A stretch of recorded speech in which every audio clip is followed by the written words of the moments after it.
Welcome back to Panther Sports Zone. My name is Khalid Gray.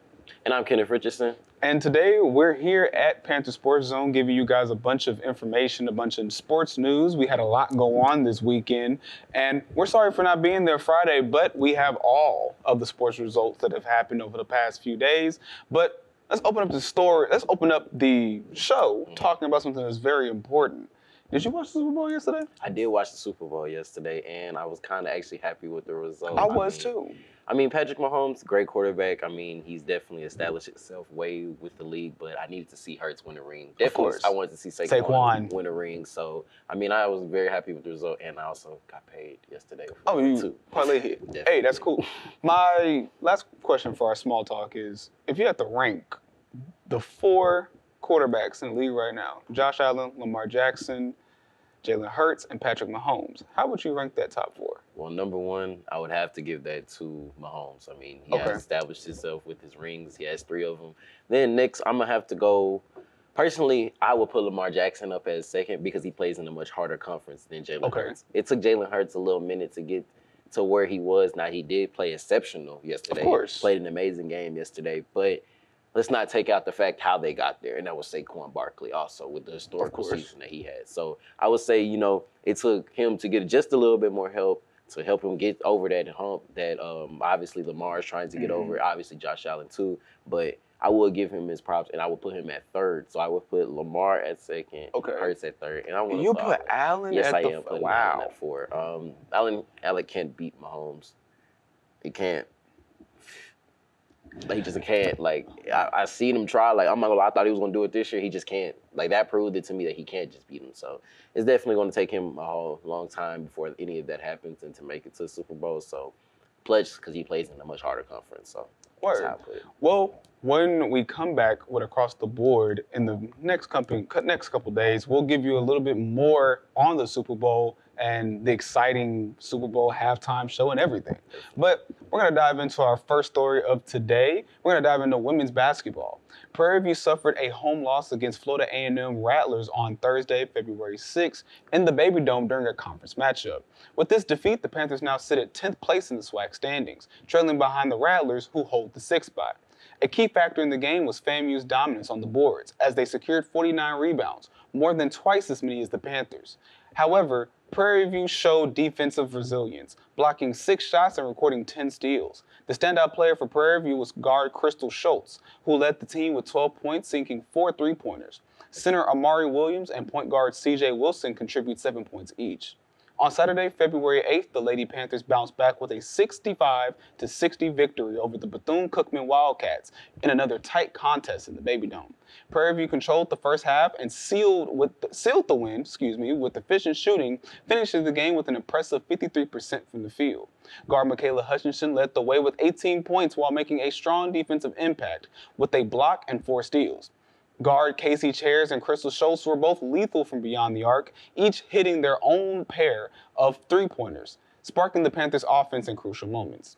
Defensively, the team was anchored by center Amari Williams, who recorded 3 blocks, and Adriana Waddle, who dominated the boards with 6 rebounds and added a block of her own. Now let's turn to Lauren Radford for an on-the-court analysis of the game. What's going on, PV Nation? I'm Lauren Radford with KPVU-TV and Panther Sports Zone here at the Baby Dome, where our wondrous Panthers are going head-to-head against Bethune-Cookman. The basketball team is about the same with this season, but let's see if we can actually shake things up today against Bethune-Cookman and going forward. We'll keep you guys updated with more sports and news and updates, so stay tuned. The teams were evenly matched in the first quarter, but it wasn't until the second quarter where Prairie View amassed a 5-point lead going into the second half. Michaela Hutchinson was able to carry this team with her 18-point performance, shooting 7 for 10 from the field and knocking down 3 of her 4 free throws. We will now cut to Lauren Radford as she interviews the player of the game, Michaela Hutchinson, as well as assistant women's basketball coach, Jaime Gonzalez. What's going on, PV Nation? I'm Lauren Radford with KPVU-TV here at Panther Sports Zone with your game recap, and I'm here with Michaela Hutchins. So, Michaela, your offensive game today was pretty much on point. That was a good game you had. So what was your mindset going into this game with your offense? My mindset was to score. It started with defense. We played team defense, and it was able to translate on offense. Got you. Then what's your mindset going into next week, especially with an opponent like Grambling, and then of course you got Southern as well? Keep playing defense. If we play defense, we score. So one game at a time, and we're trying to get the dub. There you go. We owe them one. All right. KPV Nation, I'm Lauren Rapper with KPVU and KPVU-TV and Panther Sports Zone with Associate Head Coach Gonzalez. Sorry. So, Coach, first off, really great game today against Bethune-Cookman, and those three-pointers were definitely something to be reckoned with. So how important were those three-pointers coming down the stretch? Well, the one Niam Thornton hit there around a minute left in the game was huge. It was critical. That pretty much iced the game for us. So, I mean, just overall, we were, I think, 7 for 14 from the perimeter. That's huge. It just creates an energy and an excitement. It was a big win. We needed that one. And then with the offense and the defense, once they combined the two, that was a huge advantage for you guys to get the dub. So just how important is that, especially going into next week against Grambling and Southern? Well, defense is always critical. Grambling won a big game today against Alabama A&M. We're going to need to lock down on them. They have a really good guard. She's probably one of the best players in the SWAC, so we're going to have to do a really good job over there at Southern as well. That's all for today's game recap for the women. Stay tuned for the men's game starting right now. Thank you so much for watching, and this is KPVU-TV, Panther Sports Zone, Lauren Rafford signing off. This is the last game in their 2-game homestand, and they will be off to Grambling State University on February 13th and will continue their conference competition. Excellent win, Panthers. We'll be rooting for you guys against the Tigers. The Prairie View A&M men's basketball team took on the Bethune-Cookman Wildcats on Saturday, February 8th, in a conference matchup between two teams who are experiencing very different seasons. Entering the game, Bethune-Cookman held a 7-3 record in SWAC play, tied second place with Texas Southern and Jackson State, while Prairie View sat in 10th place. The Panthers came out strong in the first half, building an 11-point lead with 4 minutes. However, a combination of missed shots, fouls, and Bethune-Cookman's dominance on the offensive glass allowed the Wildcats to close the gap. By halftime, Prairie View's lead had shrunk just 3 points with the score of 40-37 in the second half. The Panthers opened with an explosive scoring run, extending their lead by 10 points. They were fueled by key contribution by Baylin Bush, Jordan Tillman, and Tanaj Petaway. However, in the final 9 minutes of the game saw multiple lead changes on both ends for the battle of control. With the game on the line, Tanaj Petaway had a crucial opportunity to tie up the game at the free throw line, but made just 1 out of 2 attempts, leaving the Panthers in a tough position. In the final moments, missed shots and Bethune-Cookman's offensive rebounding proved costly, leading Prairie View's 85-82 defeat. This loss extended the Prairie View's losing streak to 6. Individually, Tanaj Petaway led the team with 23 points and 5 rebounds. Braylon Bush added 20 points, including 4 three-pointers, while Jordan Tillman contributed to 15 points with 9 coming from behind the arc. As a team, the Panthers knocked down 11 three-pointers and generated 17 points off turnovers, showing their ability to create offense in multiple ways. The Panthers look to gather themselves as they take on Florida A&M University men's basketball team here at the Baby Dome today at 6 p.m. We urge everyone to come out and show support for our Panthers as they seek another conference win. Moving forward, we're going to dive right into women's softball. The Prairie View A&M Lady Panthers competed in a doubleheader on Friday, February 7th at the University of Incarnate Word tournament, facing Eastern Illinois and the University of Texas at Arlington. Unfortunately, they fell short in both matchups, losing 3-4 to Eastern Illinois and 0-4 to UT Arlington. Against Eastern Illinois, the Panthers kept the game competitive early on, with Janiyah Thomas hitting a double to the right field in the second inning, bringing in 2 RBIs scored by Kirsten Tinsley and Michelle Meeks. However, defensive struggles in the 6th inning allowed Eastern Illinois to tie the game. A late run in the 9th inning by Carson Davies sealed the comeback victory for Eastern Illinois. In the second game of the doubleheader, Prairie View faced UT Arlington, suffering a 0-4 defeat. The Panthers battled hard through 7 innings, but weren't able to generate any offense. The Mavericks took control early in the second inning, scoring, followed by a dominant 3rd inning where they added 3 more runs, putting Prairie View in a difficult position for the remainder of the game. As the tournament continued, the Lady Panthers took on the University of Incarnate Word and UT Arlington once again, securing a 1-0 victory over the Cardinals, but falling 3-9 in their rematch against the Mavericks. In their second matchup against UT Arlington, the Panthers found themselves facing familiar challenge. The Mavericks set the tone early with an RBI from Marley Nieces that brought Elizabeth Baylor home. Although Prairie View answered with the second inning run, UT Arlington responded with back-to-back scores, maintaining their lead. The Panthers attempted a comeback in the sixth inning, cutting the deficit to 3-5, but their hopes were dashed when the Mavericks exploded for 4 runs in the seventh inning, sealing the game. Later that day, Prairie View faced Incarnate Word for the first time in the tournament, and was a tightly contested game, with both teams struggling to break through offensively. In the eighth inning, Breonna Jackson delivered a clutch hit, driving an errant tally for the game-winning RBI, securing a 1-0 victory for the Panthers. To close out the tournament, the Panthers had a rematch against Eastern Illinois, but fell once again 2-5. They started strong with Kirsten Tinley scoring in the first inning off a Janiyah Thomas RBI. However, Eastern Illinois quickly took control when Kira Maganello hit a 3-run homer, bringing in Abby Crane and Abby Hatton. This extended their lead in the sixth inning with 2 additional runs, overshadowing Prairie View's efforts in securing the win. With this loss, the Panthers finished the Incarnate Word tournament with a 1-4 record. They now shift their focus to the HBCU softball tournament in Covington, Georgia, a 3-day event where they will compete against multiple HBCU teams. We're cheering you on, Panthers. Best of luck in the next tournament.